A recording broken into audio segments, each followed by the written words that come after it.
When my grandfather called to say he was excited for me to arrive in the car he had given me, I told him I still didn't have my license. That wasn't true, since I had actually been licensed for 7 years. However, the car never really belonged to me. Not truly. Not anymore. My grandfather sounded deeply proud on the call, just as he did when he passed me the keys the previous autumn, finishing medical tech school during a pandemic. Rachel, that's real grit. I want you to have something dependable. You deserve it. The vehicle was a pre-owned 2011 Honda CR-V, reliable mileage, well-maintained. He even tucked a note into the glove compartment, written with unsteady handwriting, telling me I could travel wherever I wished, on my own schedule. That day, I tearfully thanked him. Yet by the following morning, my mother explained the registration would have to wait until we sorted things out with the assurance agency. That situation escalated into the need for repairs, then required emissions testing, followed by a licensing office backlog, and finally just silence. For months. Each time I inquired about the car, the subject was dodged. "We're just keeping it safe," she would reply. "It's not going anywhere," my father said once, without glancing up from his tablet. Eventually, the car was gone from their driveway. When I showed up without warning, the car wasn't there, and neither of them mentioned it again. I gave up on insisting. I convinced myself I was being selfish, that perhaps they had a point. Maybe I truly wasn't prepared to take on more responsibility. I was sharing an apartment with a roommate in Portland and relying on temporary jobs while submitting applications to every medical center within 30 miles. I struggled to buy even basic groceries, much less afford assurance agency payments.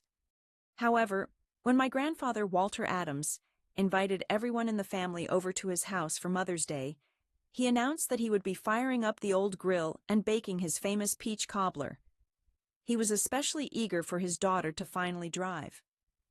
I realized there was no longer any way to put this off. I hadn't set foot there in 18 months. Ever since I finished school. Ever since I saw my own signature on the document my father had endorsed. "Will my mother be there?" I asked softly. He let out a laugh. "Naturally. Everyone will be there. It's never truly a Harper family cookout if someone fails to bring the infamous untouched potato salad." I agreed to join. Not out of desire, but because I needed to lay eyes on the car once more. I wanted reassurance that I hadn't fabricated the whole experience, that I hadn't allowed my stubbornness to turn something trivial into a major issue. I craved a concrete memory to cling to. So I caught the bus across the city, picked up a pie from the store, and put on the sundress I wore at my graduation. Once I arrived at my grandfather's house, the aroma of grilling charcoal and fresh corn swept over me. A recollection I hadn't truly deserved. My grandfather stood waiting on the porch, waving with Buddy at his side. "Rachel," he called out. "There she is." He didn't mention the car. Not just yet. I walked onto the lawn, returned his wave, and made a point of avoiding the driveway with my eyes. I wasn't ready to see whether it was there. Not quite yet. We had made it about halfway through eating grilled chicken and corn on the cob when my grandfather lifted his lemonade as if it were a celebratory toast and announced loudly so that everyone in the backyard could hear, "So happy to have you here, Rachel. And I hope that car is treating you right. If you take care of it, it'll last you 10 years. The conversation stalled for a moment. A couple of my cousins glanced up in the middle of chewing. Someone let out a polite laugh, but I stayed silent. My stomach lurched so suddenly, I worried I might be sick. I lowered my gaze to my plate, searching for the right words, but nothing appeared to help me. I parted my lips to speak, then let them fall shut again. The falsehood came out with ease, but I wasn't the one who told it. My mother sat opposite me in a coral linen shirt, gently touched her mouth with a napkin, and offered a smile. "Oh, Frank, that's thoughtful," she said. She ultimately chose not to hang on to it, saying it was too overwhelming with job searching. In the meantime, we've just used it for errands. No harm, really. Her tone dripped with false sweetness and a touch of humility, making it sound like she was saving me by giving this explanation. She glanced around as if she'd just cleared up a minor confusion. I stared at my mother. That same voice had once comforted me as a child, smoothing over nightmares and adolescent letdowns. Now it made me feel uneasy to my core. My grandfather looked confused but didn't seem particularly worried. He gave a nod and took a drink. "As long as it's being put to use by someone," he remarked. I found myself unable to say anything, unsure what words might escape me if I tried. Everyone else appeared unfazed. Not a single person glanced in my direction. The air hummed with the clatter of cicadas' forks against paper plates and the barking of a dog on the other side of the fence. All of it was merely the soundtrack to a moment that split something open within me. A wave of nostalgia hit me, as if I were 14 again, standing in the kitchen as my mother soothed over an incident I hadn't caused, using that familiar tone. The same tone that always seemed to convince adults of her version first. I absent-mindedly moved food around on my dish. Someone offered me another serving of coleslaw. I managed a smile, nodded, and accepted it, though my heart was thudding in my chest. That vehicle had never been a burden for me to handle. I'd inquired about it many times. When I called the assurance agency, they informed me the policy had been registered under a different name. I tried to initiate the coverage, but I was told my name was no longer on the title. I had even made a trip to the licensing office. The attendant gave me a puzzled look. "Linda Harper is listed as the official owner," she remarked, pointing to her monitor. I never breathed a word of this to my grandfather.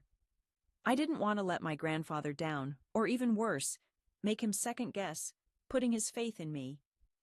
I kept hoping there was a simple error that would sort itself out. But nothing changed, and now my own mother, Linda Harper, was revising the narrative to the letter in front of people who mattered, and they simply nodded in agreement. I paused to inhale, glanced around the table, and realized nobody planned to set the record straight. None of them even batted an eye. Maybe they took her version as truth. Maybe they always had. My father sat calmly next to her, quietly sipping his iced tea as if it were any ordinary Sunday. He maintained that unwavering distance, just as he always had. Throughout the rest of the meal, I stayed mostly silent as well. My silence wasn't due to a lack of thoughts. It was because I couldn't bring myself to voice them here, at least not now. I couldn't make myself vulnerable when my words risked being misunderstood or twisted into someone else's version. Yet I was done pretending these memories had faded. I was also done acting as if I was the one who had given up something important.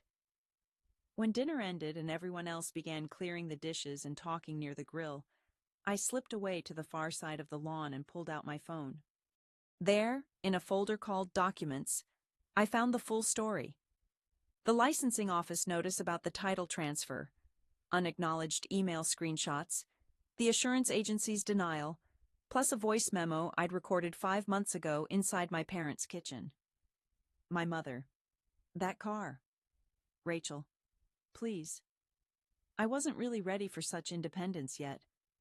They told me to let them take care of it, assuring me that I'd thank them one day. I fixed my gaze on the file. I hadn't played it back since the day I captured the audio. A slight shake ran through my hands, but it wasn't fear I felt. It was the assurance of my decision. It wasn't just the 2011 Honda CR-V they had taken. What they truly robbed was the story itself. But tonight was the moment I finally felt ready to reclaim it.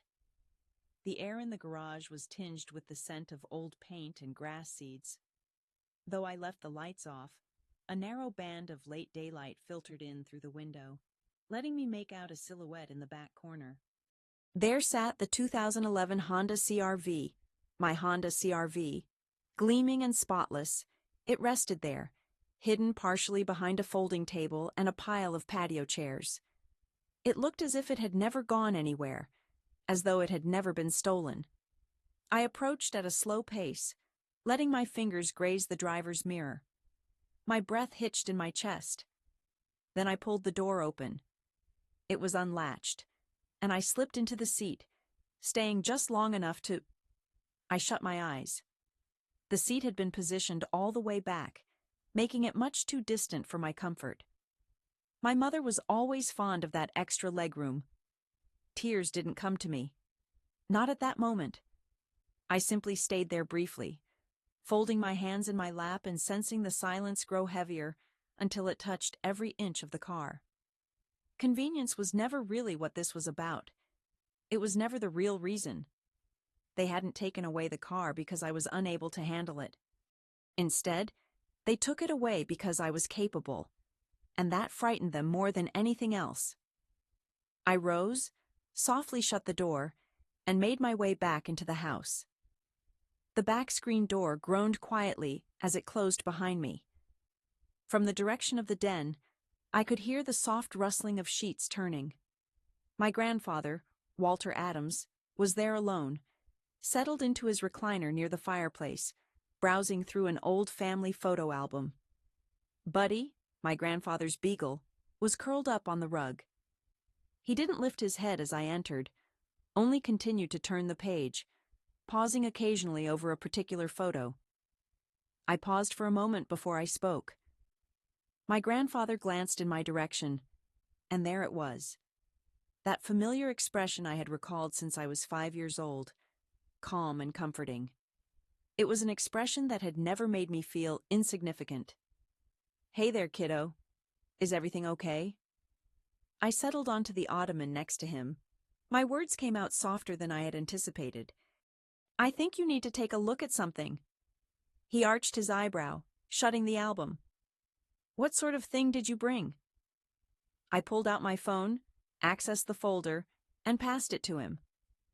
First up was the email from the licensing office confirming the title had been transferred into my mother's name, followed by the letter from the assurance agency, the screenshots of ignored emails, the rejection from the agency when I attempted to change the policy, and at last, the voice memo. He switched the phone to speaker, and we listened side by side. "That car. Rachel Monroe. Really? You're not ready for something like that. I hadn't quite experienced this type of freedom yet. Let us take care of it. You'll appreciate it later." The space grew silent except for the gentle drone of the ancient fan. My grandfather sat wordless for a time.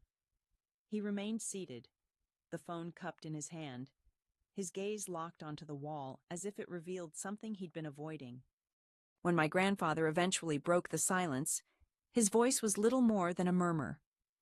"So what you're saying is, they deceived me. They altered the registration, took the vehicle, and asked you to stay silent." I gave a silent affirmation with a nod. I tightened my jaw, though it wasn't with rage, not the kind that erupts. This feeling was more worn, more profound. I rose deliberately, smoothed a hand over my hair, and moved toward the threshold. "Bring everyone to the living room," he told me. I glanced up as his voice came, solid as granite. "We're going to resolve this tonight."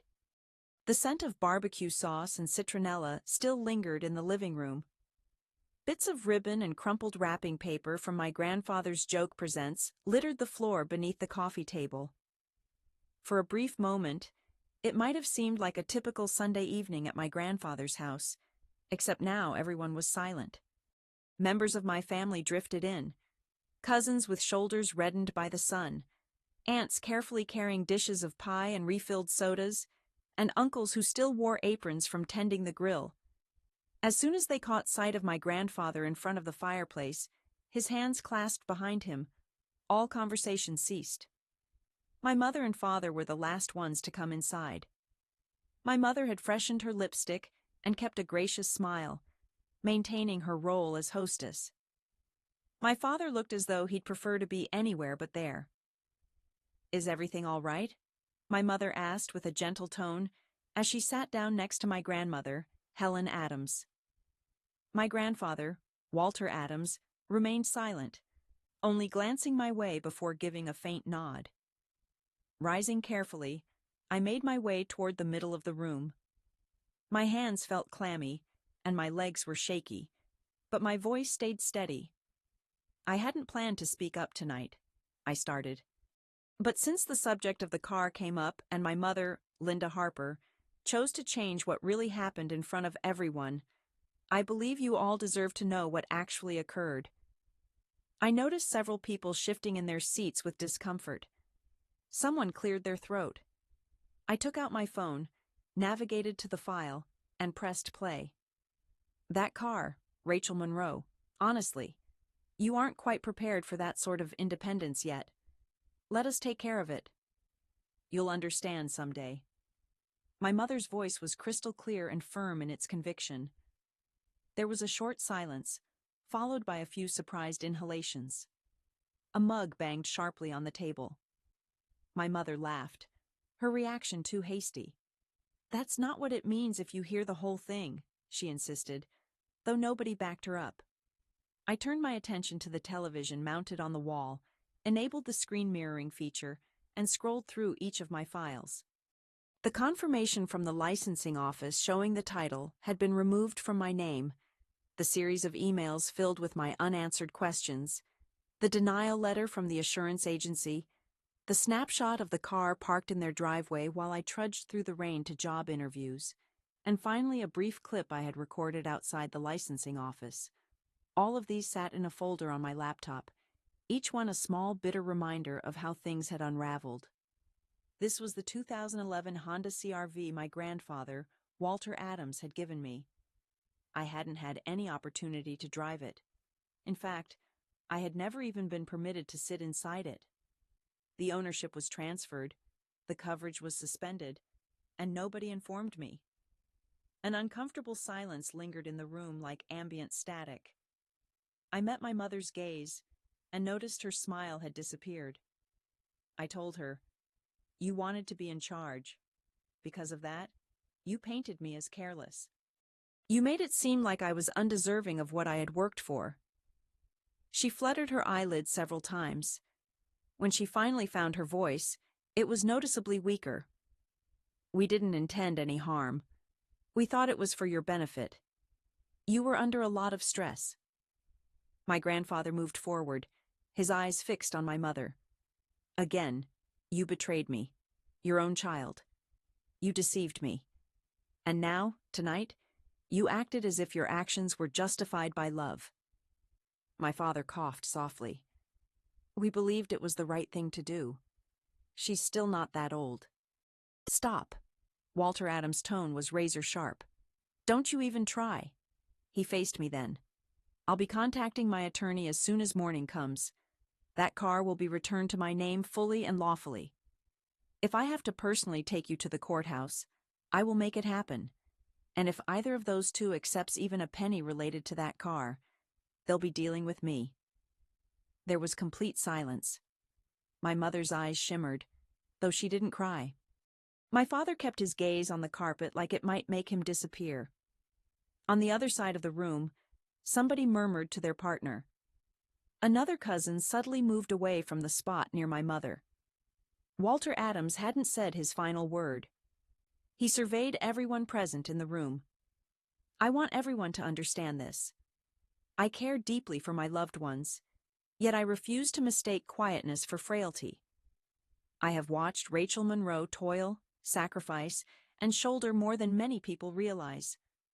All she ever asked for was a way to get where she needed to go. I was the one who made that possible for her. But some of you either tried, or allowed others, to strip that away." He paused for a moment, then looked back at me. I stood my ground, and I'm proud of that. The living room gradually cleared, much like a storm passing by without remorse. Disposable plates were tipped into garbage bags, while I collapsed the chairs and lined them up along the wall. Nobody came over to wish me farewell. A handful of people averted their gaze from mine. Most kept their eyes from meeting my grandfather's. My mother didn't utter another word. She remained rigid, collected her handbag and her cardigan, and made her way out to the vehicle. My vehicle, never once glancing over her shoulder. My father trailed after her, silent as always. Not a word of parting came from either of them. I said good night to my grandfather, and unusually, he didn't return the sentiment. I lingered as everyone else left, remaining close to the hearth. The house felt silent, save for the gentle drone of the ceiling fan and the rhythmic ticking of the grandfather clock my grandfather had repaired more times than I could remember. He carefully eased himself into the armchair next to mine. We sat wordlessly for some time. "I never meant for things to be revealed that way," I murmured, my voice low. "It had to happen," my grandfather replied. "The truth can stay hidden for a time, but eventually, it demands to be seen by all." I glanced his way. He looked exhausted, but not upset, in a way that was new to me. I hoped my silence would be enough to change their minds, that they might return what was lost, or at least apologize. They had no such intentions. His tone held no malice, just certainty. Finally, my grandfather looked me directly in the eyes. I made the correct choice. I preserved my self-respect, and when it mattered most, I spoke honestly. That car was nothing but an object. However, what they attempted to take away, the thing they tried to silence, was my voice. I found myself at a loss for words. For months, I had been carrying guilt for not speaking up more or standing my ground. Yet at that moment, sitting there, it dawned on me that I had waited not out of frailty, but because I still wished they would make the right choice on their own. My grandfather, Walter Adams, went on, reaching into his shirt pocket. "I saved the original documents just to be safe." My grandfather produced a creased envelope that was soft at the edges. Tucked inside was the original bill of sale, signed by him, with my name on it as well. "We'll bring this to the licensing office first thing on Wednesday. We'll go together." I held the paper delicately, treating it as if it could break apart. "Thank you." He gave me a smile, not the beaming, congratulatory expression from the cookout, but something more subdued and insightful. I wasn't seeking conflict. I simply wanted to claim what was rightfully mine. That isn't being greedy. It's just reasonable. It was at that moment I realized the true present wasn't the vehicle. The real gift was that a family member finally regarded me as competent, without requiring me to demonstrate it time and again. The licensing office was quieter than I had expected. A handful of people lounged in molded chairs, waiting for their turn to be called. Off in the distance, an infant wailed, and a muted buzzing came from someone's Bluetooth speaker. My grandfather stood at my side by the counter, arms crossed with a face giving nothing away.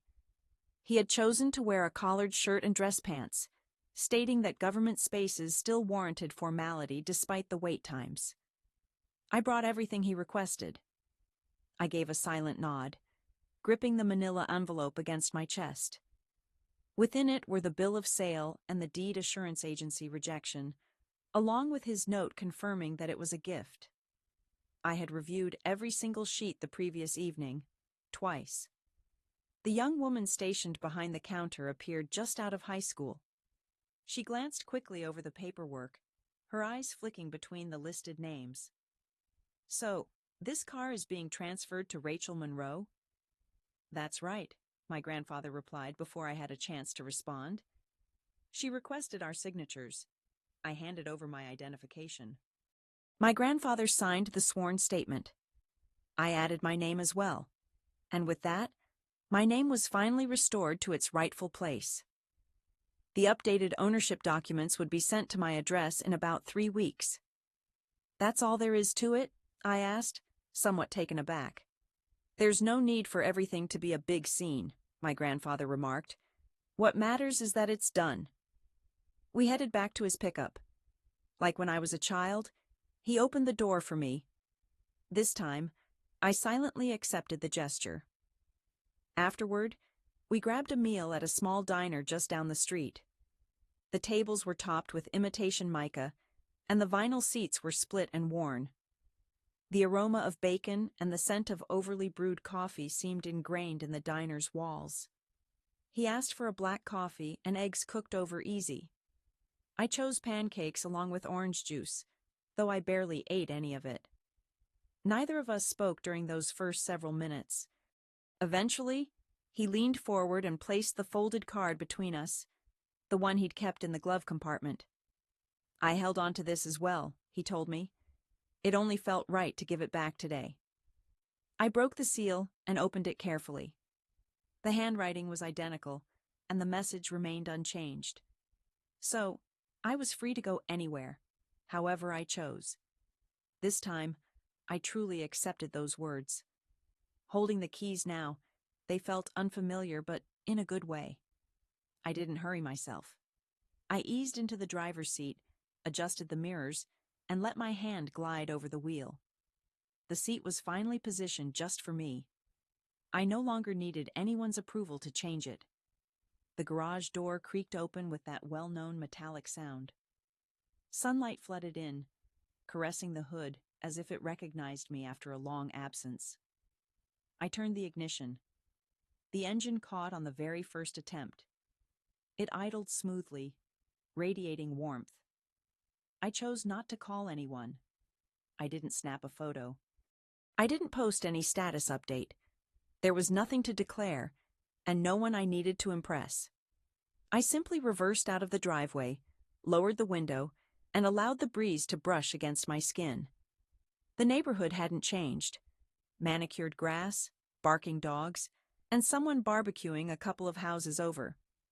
Yet I was no longer the same woman who had lingered by this car for months, questioning my every mistake. I merged onto the main street, opting for the scenic route back. I wasn't heading anywhere in particular, just moving. Only the steady vibration beneath me served as a quiet reminder. This is yours. I didn't turn up the stereo. I didn't shed any tears.